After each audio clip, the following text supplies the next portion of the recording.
Portsmouth pub, June 1954. Blood on the floor, broken glass, the sharp wail of MP sirens cutting through Friday night chaos. British Army Corporal James Hendry, 34, decorated D-Day veteran, face down on wet wood, bleeding from his temple.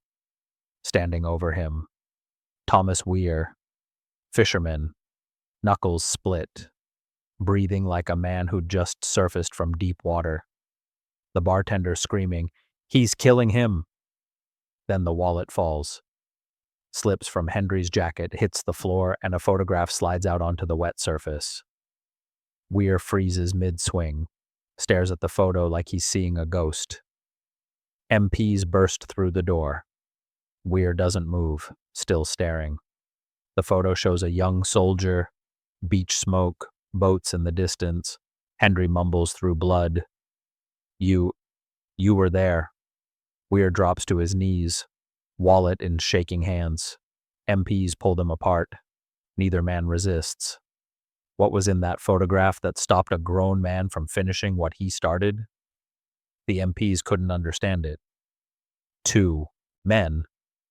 One bleeding, one with split knuckles, both silent as stones.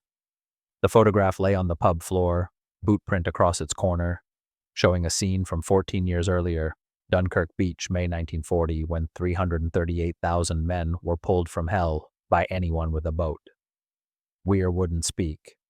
Hendry couldn't. The wallet between them told a story neither man had language for yet. The MPs separated them, took statements that made no sense, filed paperwork that captured nothing. Neither pressed charges.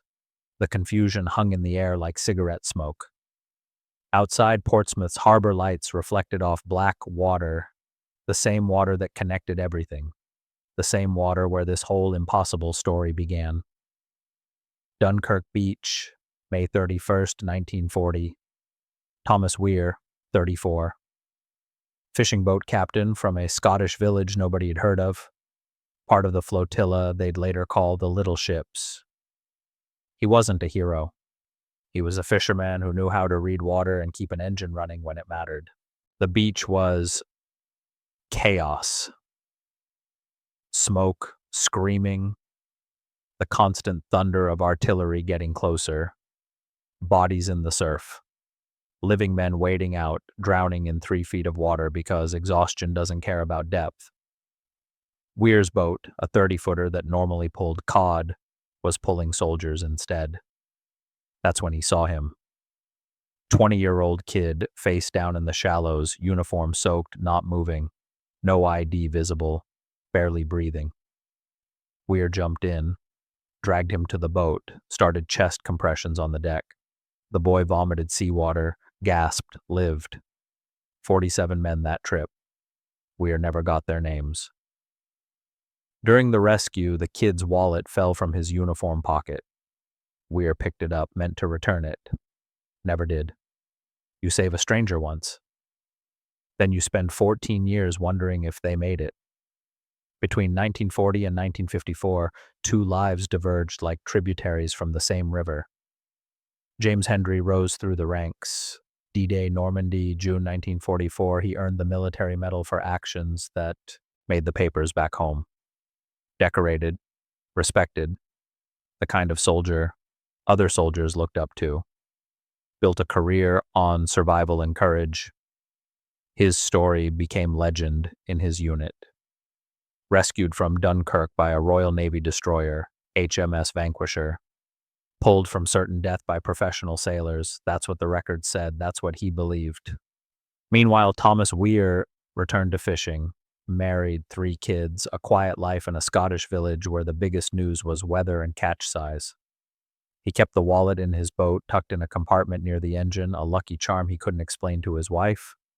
The leather aged, cracked from salt spray, the photograph inside fading but still visible. Sometimes, late at night on the water, he'd take it out and wonder if the boy survived the war. The wallet knew the truth, neither man did. Not yet. May 1954. Weir delivered his catch to Portsmouth Market, routine trip, nothing special, stopped at a pub near the docks for a pint before the drive home. That's when he saw him. The face from the photograph, 14 years older but unmistakable. James Hendry, in uniform, surrounded by mates, loud with the confidence of a man who'd earned his rank. Weir approached, heart pounding, tried to explain. Dunkirk. I pulled you from... Hendry cut him off, drunk enough to be dismissive, sober enough to be certain. I don't know you, old man. Weir mentioned the fishing boat. Hendry laughed, said he was rescued by a destroyer. HMS Vanquisher had the official record to prove it. His mates laughed too. Weir stood there, humiliated, the truth dying in his throat. Hendry didn't remember the civilian boat, the chest compressions, the vomit and seawater. Official records had written a different story, and Hendry had lived it for so long it became his only truth. Weir left the pub, angry, empty-handed, the wallet still hidden in his boat 3 miles away. 3 days later, Weir went back to his boat, retrieved the wallet from its hidings place, the leather warm from years near the engine heat. He opened it carefully, contents he'd memorized but never fully examined. Military ID card, J. Hendry, serial number that would match official records if anyone cared to check. A letter from Hendry's mother, dated November 1939, ink faded but readable. Come home safe. That's all I ask, love, Mum. The handwriting careful, the paper fragile. Weir realized what he'd been carrying all these years, proof of a rescue that never made it into any official report. Hendry had told his story wrong for 14 years. Maybe head trauma erased the memory of the fishing boat. Maybe the Navy claimed him at the destroyer and nobody thought to mention the civilian vessel that got him there first. Maybe it was easier to remember heroes in uniform than a Scottish fisherman who just happened to be there. Memory is the first casualty of survival. The truth sits in a wallet, waiting. June 11, 1954. Weir returned to the Portsmouth pub, wallet in, his coat pocket, determined to make Hendry remember. The pub was crowded again. Friday night, payday, soldiers and dock workers mixing in the kind of atmosphere where anything could happen. Hendry was there, louder this time, holding court, mocking what he called Dunkirk glory seekers. Civilians who claimed they'd done more than they had, exaggerating their role in history. The irony burned. Weir walked straight to the bar, slammed the wallet down. This yours? Hendry's face changed the moment he saw it. Recognition instant, automatic, then suspicion. He grabbed it, checked inside, saw his own name on the ID card. Accused Weir of theft. Called him a thief trying to trade on stolen valor. Weir exploded. I pulled you from the water, you ungrateful... The first punch was Weir's. Hendry responded. The pub erupted. But here's the twist nobody saw coming. Hendry genuinely didn't remember the civilian rescue. The Navy had told him a different story, and that story became his truth. 2 men fighting over a memory only one of them had. Mid-fight, as Hendry swung and Weir ducked, the wallet fell again, hit the wet floor, and the photograph slid out, spinning across the wood into a shaft of light from the window. Weir saw it clearly for the first time in years, under the pub's harsh lights. The photo showed young Hendry on a boat deck, Dunkirk smoke in the background, part of a civilian fishing vessel visible in the frame. Not a destroyer. A boat, small enough to navigate the shallows where destroyers couldn't reach. Hendry saw it too. Stopped mid-swing, arm still raised, fist frozen. Recognition flooded back in fragments. Boat deck beneath his back, civilian hands pressing his chest, the taste of salt water, the smell of diesel fuel, the sound of a small engine straining. Not the rumble of a destroyer, something smaller, personal, real. Weir's voice, quiet now. You remember now? Hendry dropped his fists. The pub went silent. Outside, sirens getting closer, Inside, two men staring at a photograph that proved one story true and another story wrong. The MPs separated them, took statements at the station under fluorescent lights that made everything look tired and old. Hendry pieced it together slowly, each fragment painful. He'd been rescued by a fishing boat first, pulled from the surf by civilian hands, then transferred to HMS Vanquisher when the destroyer came in close enough to take on survivors. The Navy records only showed the destroyer pickup. The fishing boat was undocumented, one of hundreds of civilian vessels that made trips nobody officially recorded. Many of the little ship's rescues went unrecorded, lost to history, remembered only by the men who were there. Weir had kept the wallet for 14 years, never tried to find Hendry, never sought recognition, just kept it as proof that some of the 47 men he pulled that day had made it. Hendry had built his entire identity on the Navy rescue story, told it to ceremonies and interviews to his children. The wallet now sat in an evidence bag, the photograph under harsh station light. Proof that the story you tell yourself becomes the truth until evidence says otherwise. By morning, word had spread. Hendry's unit heard about the fight, the wallet, the photograph. His reputation was suddenly at stake. If a civilian saved him, if his story didn't match the official version, some would think him a fraud, not because he lied, but because perception matters more than truth in military circles. The medals he'd earned at Normandy were real. His courage was documented.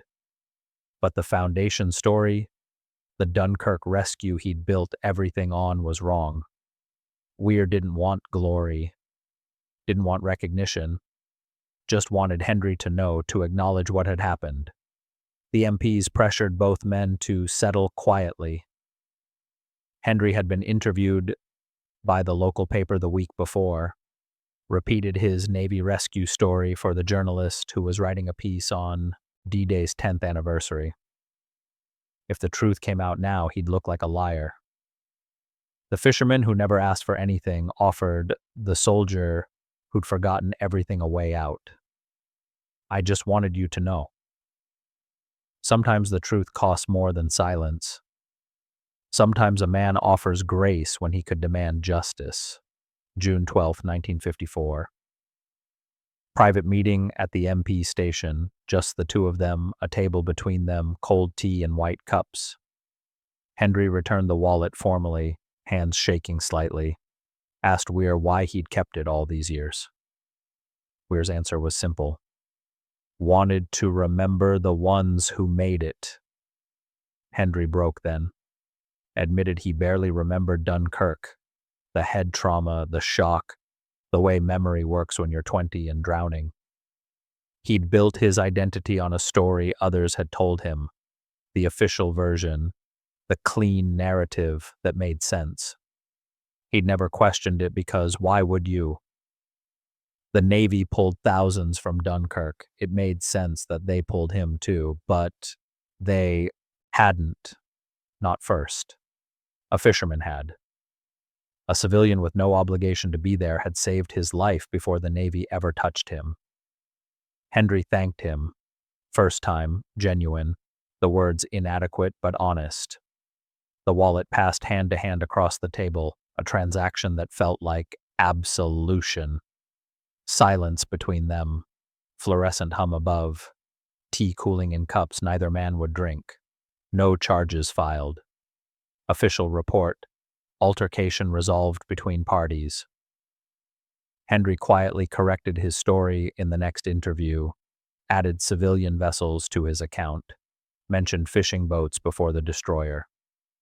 The British Legion updated their ceremony records to reflect little ships, contributions, alongside Royal Navy operations, small corrections, quiet amendments. The truth seeping into history without fanfare. Weir returned to Scotland, wallet finally back in his possession after 14 years of carrying it alone. A local paper ran a small story. Fisherman's 14-year reunion with soldier he saved. 3 paragraphs, page 6, between weather and classified ads. Hendry sent a letter 2 weeks later, handwritten direct. You saved me twice. Once from the water, once from living a lie. I won't forget again. The letter joined the wallet in Weir's possession. Proof that some stories correct themselves eventually. That truth has a way of surfacing like bodies from deep water. The photograph, still creased, still faded, carried more weight now than it had in 1940. Evidence transforms into artifact. Facts become legend. The years that followed were quiet. Weir's transformation was internal, from anger to peace, from needing acknowledgement to having received it. Hendry's transformation was different, from certainty to humility, from the clean story to the complicated truth. The photograph, for the first time in 14 years, was framed and displayed in Weir's home above the fireplace. His children asked about it. He told them the story, simple and direct, no embellishment. Needed.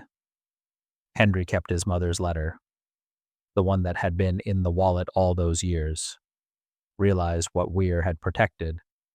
Not just proof of a rescue, but a piece of Hendry's own history that would have been lost without the fisherman's quiet care. They never became friends. The debt was too big, the gap too wide, the years too long. But they'd settled accounts. Some rescues happen once in chaos and smoke and salt water. Others take 14 years, a photograph, and a fight in a Portsmouth pub.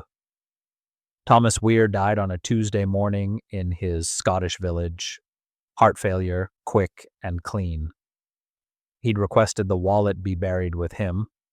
Strange request, but his family honored it. The funeral was small, fishermen and family, the smell of sea air mixing with earth and flowers.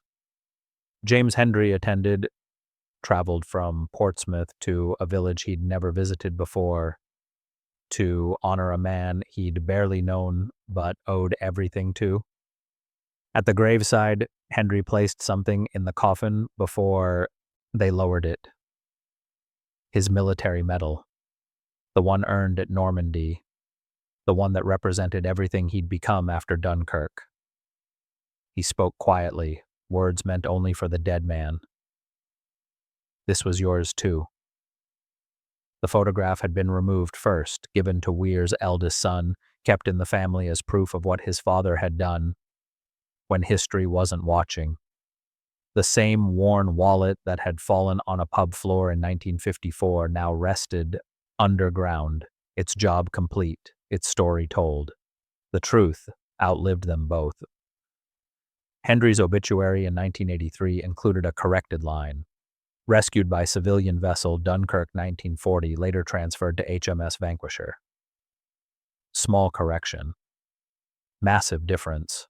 The photograph stayed with Weir's family, passed down a piece of history that almost wasn't.